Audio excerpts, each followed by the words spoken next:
Llegaron al astillero naval de Filadelfia el 28 de octubre de 1943, igual que todas las mañanas. Una calma que oculta el caos que tiene lugar en las costas de la ciudad y más allá.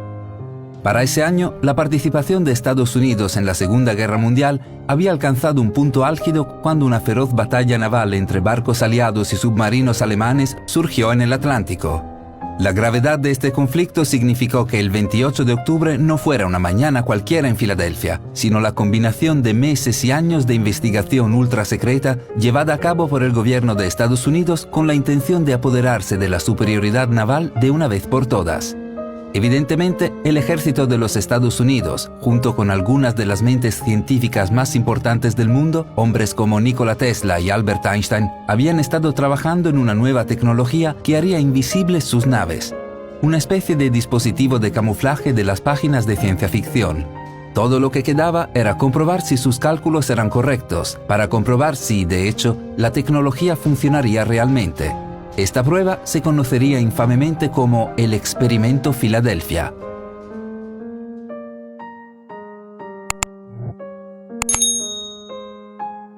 Allí, en el astillero naval de Filadelfia, se encontraba el USS Eldridge, un barco equipado con grandes generadores y otros equipos extraños que confundían a los miembros de la tripulación desprevenidos. A una hora predeterminada, el equipo se activó. Los poderosos generadores se encendieron. De repente, una niebla verde azulada comenzó a rodear el Eldridge, y en un destello de luz, la nave desapareció, desapareciendo en el aire. Poco tiempo después, el Eldridge reapareció inesperadamente a más de 200 millas de distancia, en Norfolk, Virginia. Un hecho confirmado por la tripulación del SS Andrew Furuseth, que estaba anclado en Norfolk ese día. Luego, tan repentinamente como había aparecido, el Eldridge desapareció de nuevo, antes de reaparecer milagrosamente de regreso a Filadelfia. Lo más increíble es que, lo que sea que haya sucedido en su viaje, el Eldridge parecía haber viajado 10 minutos atrás en el tiempo. Los científicos y el personal militar de Filadelfia se apresuraron al barco en una loca carrera para averiguar qué había sucedido. Lo que encontraron fueron escenas de horror inimaginable. Los miembros de la tripulación cubiertos de terribles quemaduras, algunos activamente envueltos en llamas, otros se habían vuelto locos gritando y divagando incoherentemente. Lo más inquietante es que algunos miembros de la tripulación se habían incrustado en el casco de acero de la nave, fusionados, todavía vivos, con partes del cuerpo que sobresalían en ángulos grotescos. Esto no es el tipo de cosas que se ven en las noticias de la noche.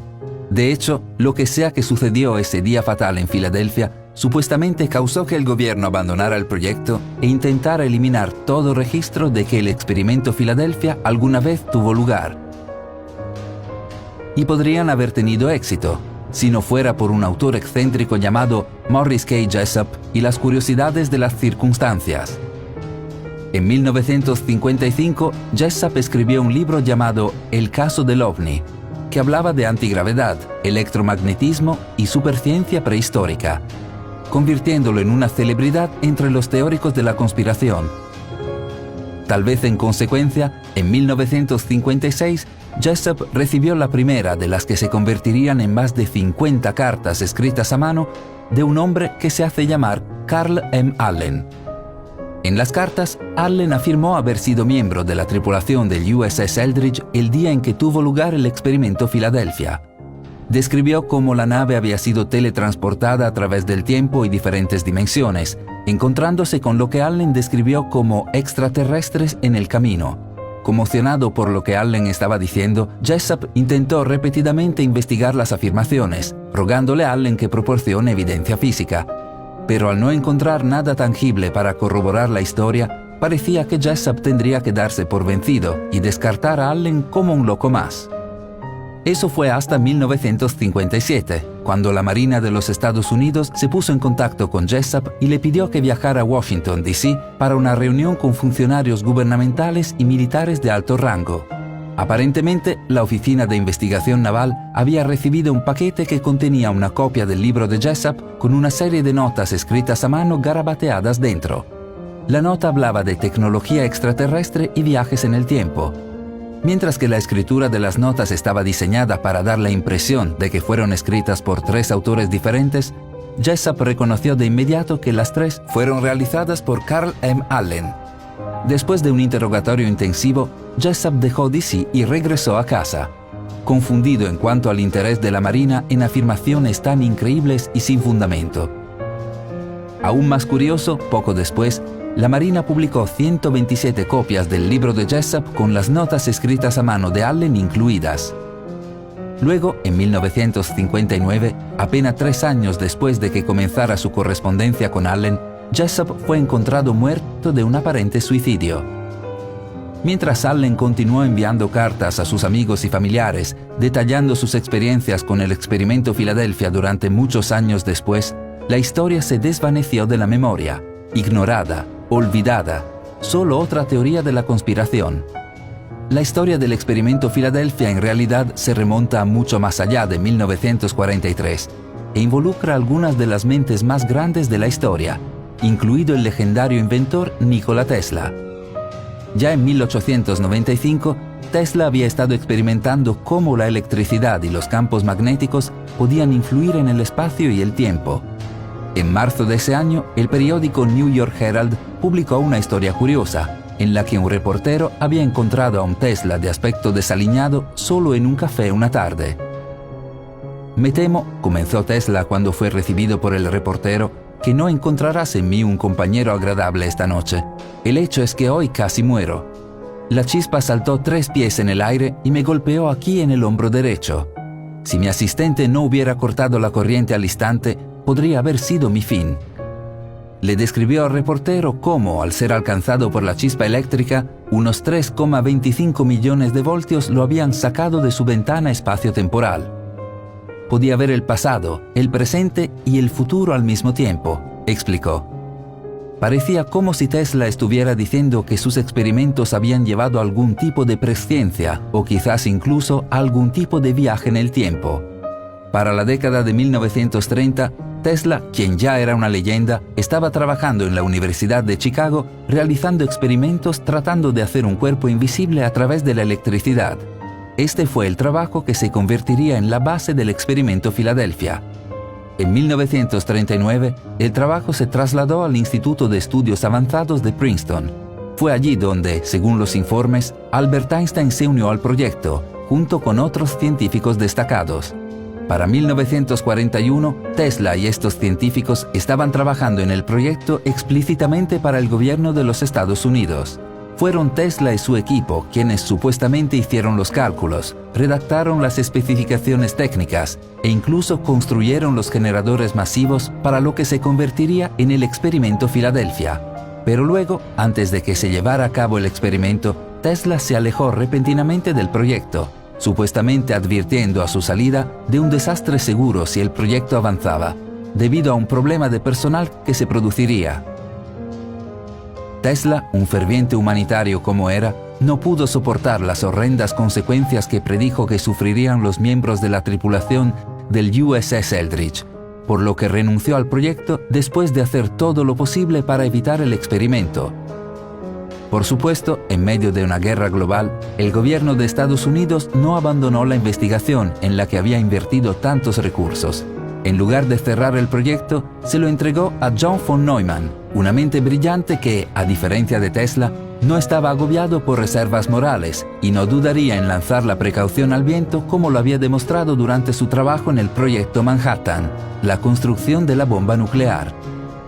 Lo que sea que haya pasado bajo el liderazgo de Neumann, lo que sucedió o no durante el experimento Filadelfia en 1943, ese mismo año murió Nikola Tesla, solo en su habitación de hotel en la ciudad de Nueva York. Casi inmediatamente después de su muerte, funcionarios del gobierno de los Estados Unidos barrieron su habitación. Todas sus notas y otros documentos fueron recolectados y enviados directamente al FBI. El director del FBI, J. Edgar Hoover, calificó el trabajo de Tesla como el más secreto. Tan secreto, de hecho, que cuando un caso judicial de 1952 dictaminó que el sobrino de Tesla era el heredero de su patrimonio y, por lo tanto, el dueño único de todas sus posesiones personales, incluidas sus notas, el FBI no le envió las 80 cajas de notas que tenía registradas, sino solo 60. ¿Qué pasó con el resto del trabajo de Tesla y qué podrían haber contenido estas notas más secretas?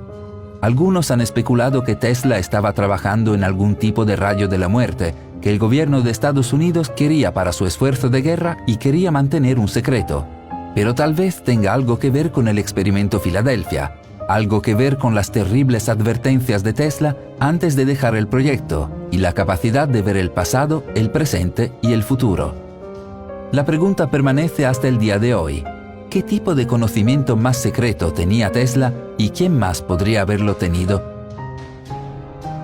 Si miramos las escrituras e historias antiguas, podemos encontrar muchos casos interesantes de viajes en el tiempo. Algunas tradiciones hebreas cuentan la historia del profeta Jeremías y un niño llamado Abimelech.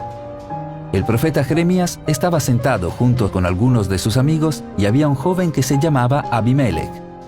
Y Jeremías le dijo a Abimelech: «Sal de Jerusalén, hay una colina, y recoge algunos higos para nosotros». El niño salió y recogió los higos frescos. De repente, Abimelech oyó algo de ruido y viento en el aire y se quedó inconsciente. Al rato se despierta de nuevo y ve que ya era casi de noche, por lo que volvió corriendo a la ciudad y la ciudad estaba llena de soldados extraños. Y él dijo: «¿Qué está pasando aquí? ¿Qué pasó con Jeremías y todos los demás?». Y un anciano dijo: «Eso fue hace 62 años». Por increíble que parezca, esta historia está lejos de ser la única contenida en el texto de civilizaciones antiguas que parecen hacer referencias a viajes en el tiempo.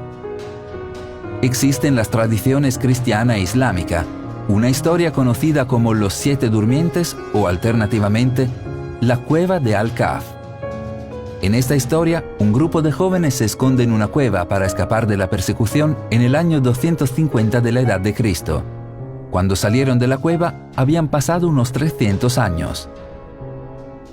Por supuesto, este tipo de historias no se limitan a los cuentos de los antiguos.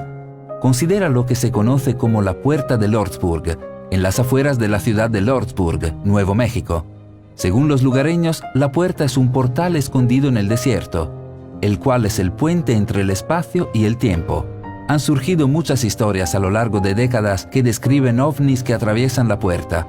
De hecho, se dice que frente a la puerta hay un muñón con un hueso de una pierna humana incrustado en él, dejado allí cuando alguien sale directamente de la puerta a un árbol. Esto refleja lo que se dijo sobre los miembros de la tripulación del USS Eldridge después del experimento Filadelfia, incrustado en el casco de acero del barco. Lo que está sucediendo en la puerta de Lordsburg es algo similar a lo que sucedió en Filadelfia. O considera el Triángulo de las Bermudas, esa notoria zona de la costa sureste de Estados Unidos entre Florida, Bermudas y Puerto Rico, donde, a lo largo de los años, han desaparecido misteriosamente muchas embarcaciones y miles de personas. Los relatos dados por los pilotos sobre sacudidas y pulsos repentinos que surgen de la nada, o fallos en los equipos electrónicos, no suenan tan diferentes a las descripciones a bordo del Eldridge durante el experimento de Filadelfia. Este tipo de relatos se remontan al menos hasta Cristóbal Colón, el famoso explorador que, cuando llegó por primera vez al Triángulo de las Bermudas hace cientos de años, documentó en sus registros enormes columnas de fuego que se estrellaban contra el mar.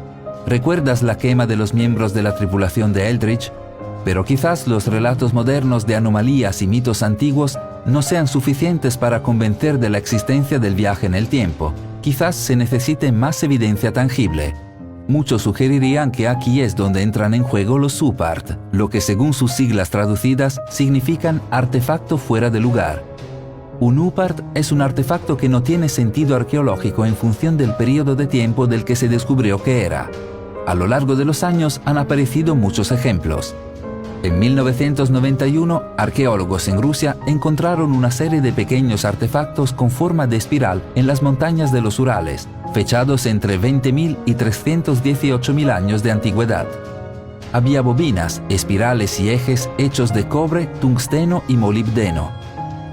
Los científicos concluyeron que no podían ser de origen natural, es decir, debieron haber sido fabricados. De hecho, los científicos revelaron que las piezas reflejaban los componentes de la nanotecnología moderna. ¿cómo podría ser esto posible con artefactos de hace decenas o incluso cientos de miles de años? Ejemplos similares, quizás incluso más dramáticos, aparecieron en otras partes de Rusia, como en las afueras de San Petersburgo, donde los arqueólogos descubrieron un extraño fósil que resultó ser una especie de máquina compuesta por cientos de cilindros de dientes, piezas metálicas que forman un mecanismo. Increíblemente, tenía más de 300 millones de años. En el otro lado del mundo se descubrieron las esferas de Klerksdorp en Sudáfrica. Estas eran pequeñas bolas fechadas en casi 3.000 millones de años, y sin embargo, su estructura interior fibrosa y su intrincado diseño a 100.000 pulgadas de distancia a la perfección absoluta llevó a los investigadores a concluir que las esferas debían haber sido fabricadas por seres inteligentes.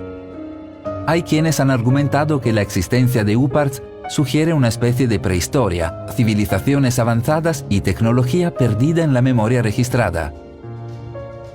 Otros creen que sugieren que la Tierra debe haber sido visitada por vida extraterrestre avanzada en algún momento del pasado distante. Tal vez no fueron extraterrestres, sino viajeros en el tiempo. Considera lo que los arqueólogos encontraron en Creta en 2017. Allí descubrieron fosilizado en la Tierra desde hace más de 5 millones de años un rastro de huellas humanas. Ten en cuenta que el pie humano es distintivo incluso y especialmente de nuestros antepasados primates. El pie humano no tiene garras y la suela del pie cae plano sobre el suelo. Lo más importante es que el dedo gordo está alineado con los otros dedos, a diferencia de los dedos primates donde el dedo gordo del pie sobresale hacia un lado como el pulgar de una mano. En otras palabras, las huellas encontradas en Creta eran claramente sorprendentemente humanas. ¿Cómo pudo haber sido posible esto? Huellas humanas de una época en las que los seres humanos ni siquiera existían. ¿Cómo? A menos que los humanos viajen en el tiempo. Tenemos un vídeo de 20 minutos llamado Arqueología Prohibida. Estos artefactos no deberían existir, que muestra algunos de los artefactos descubiertos más increíbles y fuera de lugar. Un enlace al vídeo está en el comentario anclado a continuación. La buena noticia es que cuando se examina la cuestión del viaje en el tiempo, uno no tiene que depender de hipotéticos o conjeturas, ni de conspiraciones o mitos. No, simplemente se puede confiar en el campo de la ciencia. Pero primero examinemos una historia de la India. En la antigua epopeya sánscrita conocida como Mahabharata, escrita alrededor del 400 a.C., hay una historia de un rey llamado Kakudmi, que necesitaba encontrar un marido para su única hija. Como suelen hacer los padres, el rey Kakudmi descubrió que nadie era lo suficientemente bueno para su pequeña. En la desesperación, el rey y su hija viajaron al reino de los dioses para pedirle consejo al dios Brahma. Cuando llegaron, Brahma estaba escuchando una actuación musical, y por eso tuvieron que esperar. Cuando finalmente lograron una audiencia con Brahma, el rey expuso su propuesta. ¿Con quién desposaré a esta hija?, preguntó. He venido a preguntar sobre este punto. He buscado muchos príncipes y he visto también muchos de ellos, y ninguno de ellos es a mi gusto, por lo que mi mente no descansa. A esto Brahma se rió y respondió: «Oh rey, los príncipes que pensaban que se convertirían en el novio de tu hija, todos murieron. Sus hijos y nietos y sus amigos incluso han fallecido. El tiempo, explicó Brahma, corre de manera diferente en diferentes planos de existencia. En el poco tiempo que el rey y su hija habían esperado una audiencia en el reino de los dioses, habían pasado 27 Chateaueura, o 116 millones de años en la Tierra. Lo interesante de esta historia no es su supuesta verdad o la falta de ella, sino más bien cuán estrechamente su conceptualización del tiempo refleja la de la ciencia moderna, y específicamente el trabajo de Albert Einstein. En su teoría de la relatividad especial de 1905, Einstein describe cómo el tiempo es relativo al marco de referencia del observador, es decir, depende del movimiento del observador y de la fuerza de la gravedad. En otras palabras, el tiempo pasaría de manera diferente para una persona en el espacio que en la Tierra, como lo hace Rey Kakudmi mientras se encuentra en el reino de Brahma en el Mahabharata. Escrita hace casi 2500 años, la historia de Rey Kakudmi ilustra lo que los científicos modernos llamaron dilatación del tiempo. Esto a menudo se expresa usando la parábola de las gemelas, Como se describe en la revista Forbes, una gemela se queda en casa mientras que la otra hace un viaje de ida y vuelta al espacio exterior, viajando casi a la velocidad de la luz durante 10 años, según lo medido por la gemela que se queda en casa. Cuando la gemela viajera regresa, descubre que su hermana ha envejecido 10 años, mientras que ella apenas ha envejecido en absoluto. La gemela que envejeció saltó 10 años hacia el futuro. De hecho, la dilatación del tiempo no es simplemente una teoría, sino un hecho comprobado y observado.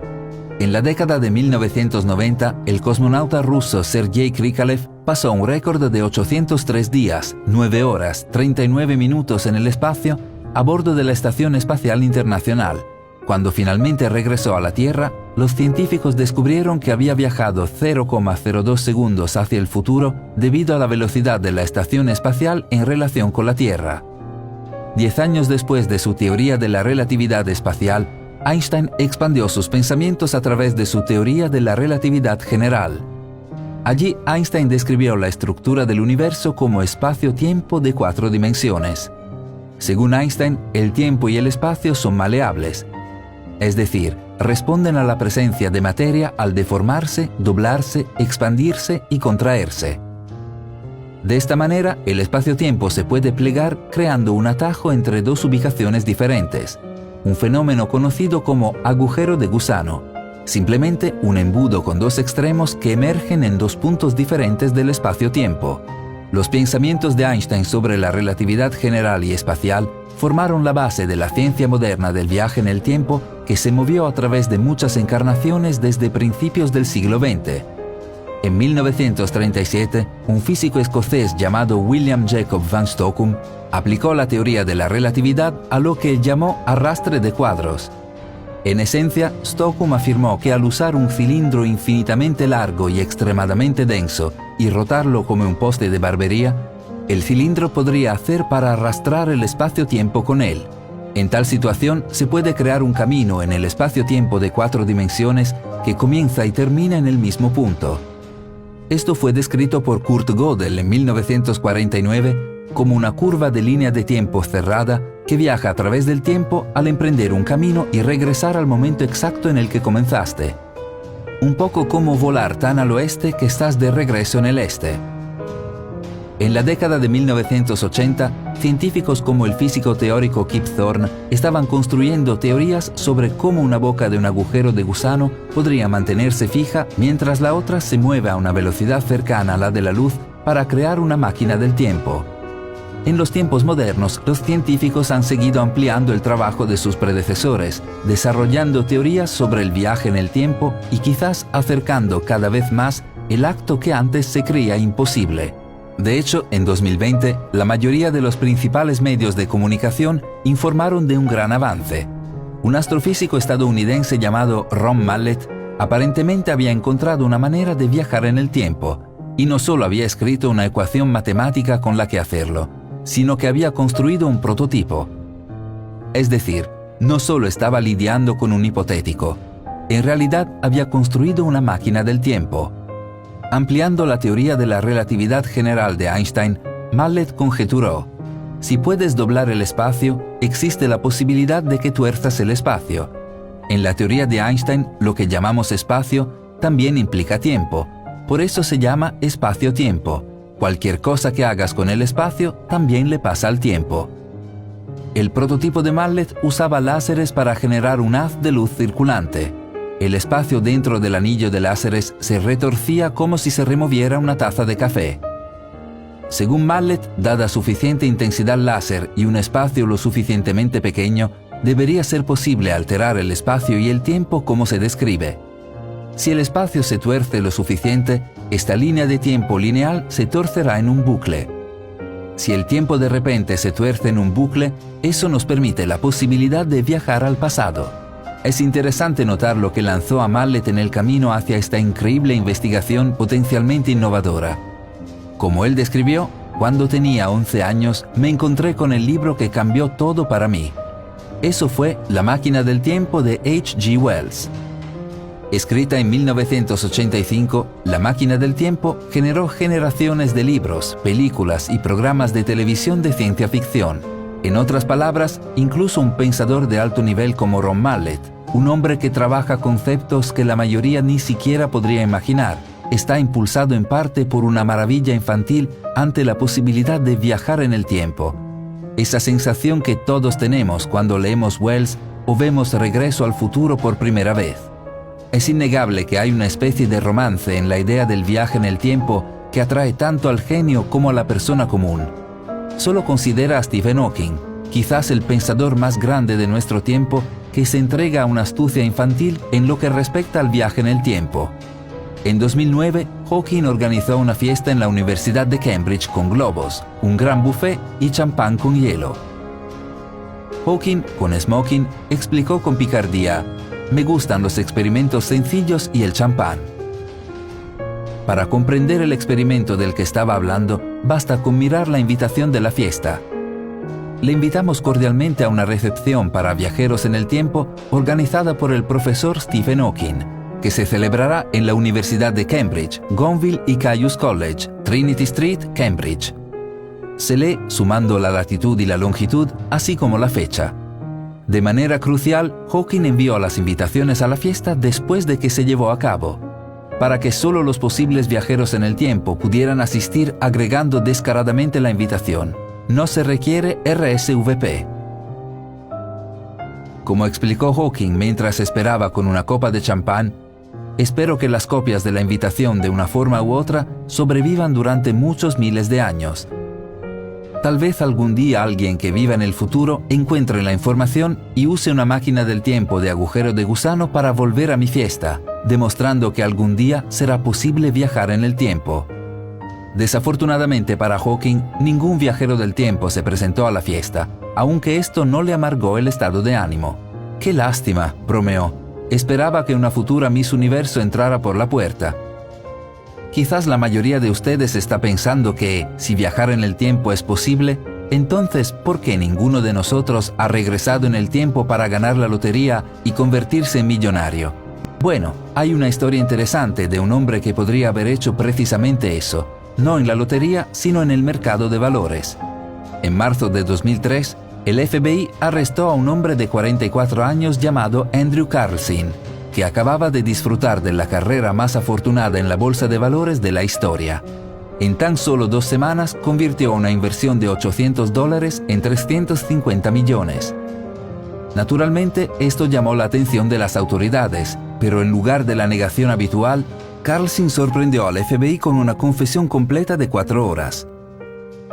No era un comerciante de información privilegiada ordinario. Sus 126 operaciones de alto riesgo habían valido la pena, porque siempre supo lo que harían, porque Andrew Carlson era un viajero en el tiempo de 250 años en el futuro. Al principio la confesión de Andrew no fue creída. Un portavoz de la Comisión de Bolsa y Valores, la CBV, dijo: «No creemos la historia de este tipo, es un lunático o un mentiroso patológico, pero el hecho es que, con una inversión inicial de solo $800, en 2 semanas tenía una cartera valorada en más de 350 millones de dólares. Cada operación que realizó se capitalizó en desarrollos comerciales inesperados, que simplemente no pueden ser para suerte. Si las acciones de una empresa subían debido a una fusión o un avance tecnológico que se suponía que era secreto, el señor Carlson de alguna manera lo sabía de antemano. La única forma en que podría lograrlo es con información privilegiada y legal. Se va a sentar en una celda de la cárcel en Rikers Island hasta que acceda a ceder sus fuentes». Pero Carlson nunca dijo quién eran sus fuentes. En un intento de indulgencia, Carlson supuestamente se había ofrecido a divulgar hechos históricos, como el paradero de Osama Bin Laden y una cura para el SIDA, solo si lo dejan regresar al futuro. No se sabe si reveló estos secretos. Aunque decidido a demostrar que era un mentiroso, el FBI no pudo encontrar ningún registro de la existencia de Carlson en ningún lugar antes de diciembre de 2002. Era como si nunca hubiera existido. El 2 de abril de 2003, camino a la audiencia judicial, Andrew Carlson desapareció repentinamente y nunca más se lo volvió a ver. Su historia fue encubierta y nunca más se mencionó en ningún medio. La CBV y el FBI negaron que hubiera sucedido alguna vez. Otro incidente interesante ocurrió en 1998, Cuando Art Bell, el presentador del popular programa de radio nocturno estadounidense Coast to Coast AM, estaba leyendo un fax que recibió a través de las ondas de radio a sus oyentes. Mientras lo hacía, surgió una historia increíble. El autor de la carta, un hombre llamado John Titor, afirmaba ser un viajero del tiempo del año 2036. Explicó que el viaje en el tiempo se inventó en 2034 y describió con gran detalle cómo se hacía. El episodio de Coast to Coast AM generó un pequeño revuelo antes de desvanecerse rápidamente en la memoria, es decir, hasta el año 2000, cuando una serie de publicaciones inusuales comenzaron a aparecer en los primeros foros de mensajes de Internet escritos por un tal John Titor. La primera de sus publicaciones decía: «Saludos, soy un viajero en el tiempo desde el año 2036. Vuelvo a casa después de conseguir un sistema informático IBM 5100 del año 1975. A través de publicaciones futuras amplió su historia. Según Titor, el IBM 5100 se necesitaba en 2036 para depurar equipos, pero simplemente no quedaba ninguno en existencia en ese momento. Aparentemente, el 5100 era capaz de leer código antiguo escrito antes del uso de APL y BASICO. Curiosamente, desde entonces, IBM ha confirmado que el 5100 tiene, de hecho, una función única que le permite hacer esto de manera eficaz, un hecho que IBM mantuvo en secreto durante muchos años y que John Titor casi con certeza no pudo saberlo. Entonces, ¿cómo lo hizo él? Y, lo que es más importante, si realmente era del futuro, ¿qué más sabía? A través de sus publicaciones en Internet, Titor reveló una serie de predicciones, quizás revelaciones sobre el futuro. Afirmó que Estados Unidos se convertiría en una guerra civil en 2004, lo que resultaría en la división del país en 5 facciones, la inexistente Estados Unidos de América. Afirmó que la Tercera Guerra Mundial estallaría en 2015 y que además el mundo sería devastado por la enfermedad de las vacas locas.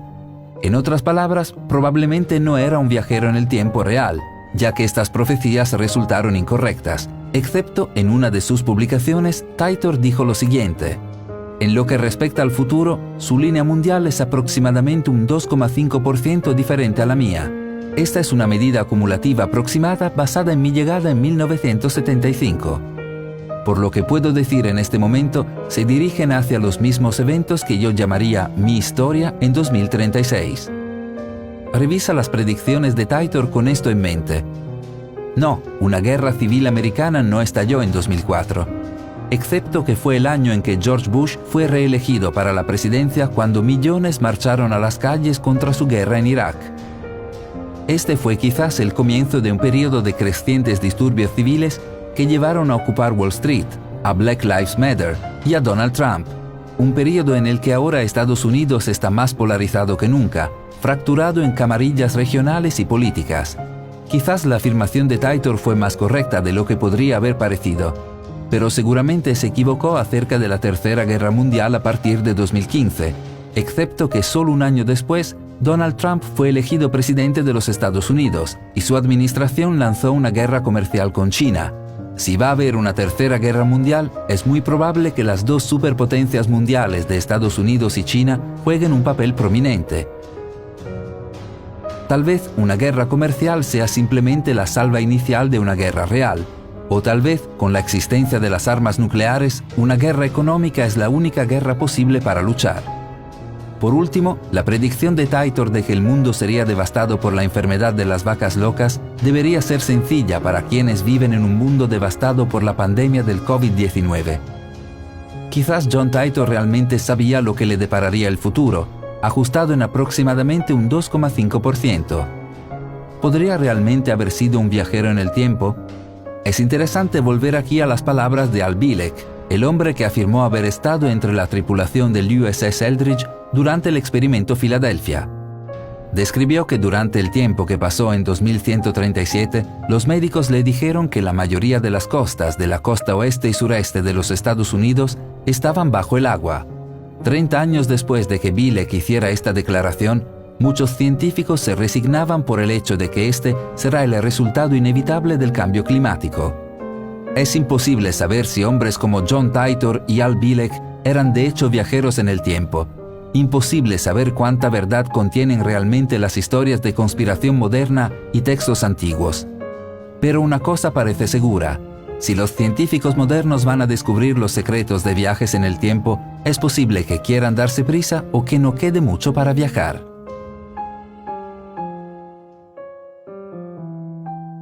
Gracias por mirarnos. Si te gustó el vídeo, presiona el botón me gusta. Y si eres nuevo, presiona suscribirse y la campana junto a él para recibir notificaciones futuras.